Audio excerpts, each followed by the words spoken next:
tu con cái liêng ra nó thành liêng này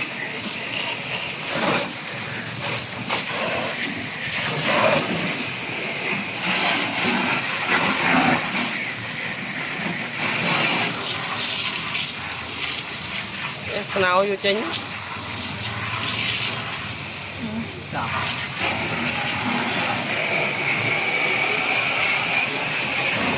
anh nhận ban đêm mà cái bánh mà lò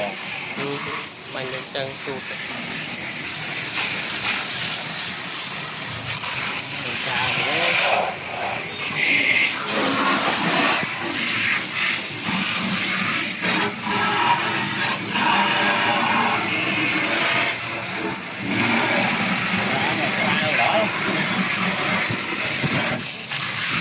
đậu của bên cao ông vậy đó ai thích không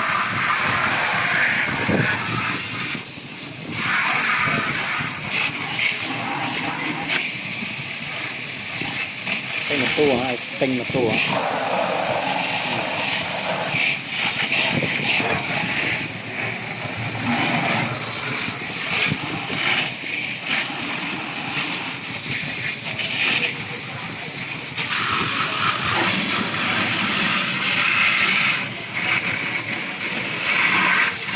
đây này phải chạm này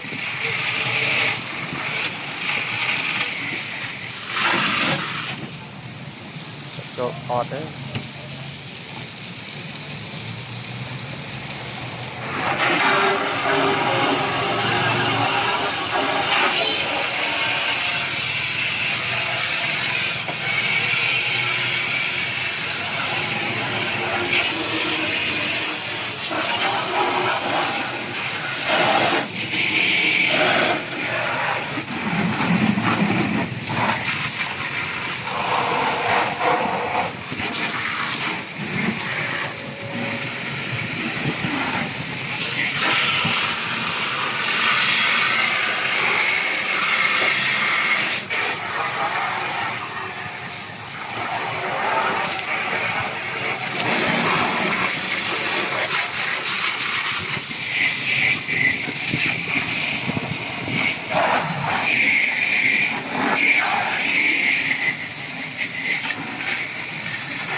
làm ra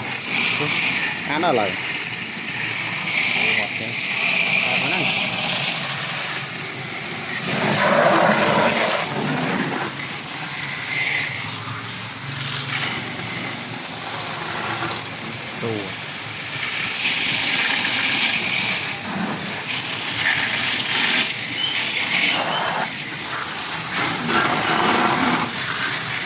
nó còn cái hai tuần liêng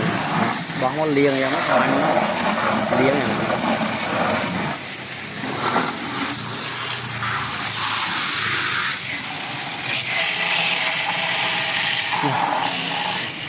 làm ra băng nó can lắm bánh một kia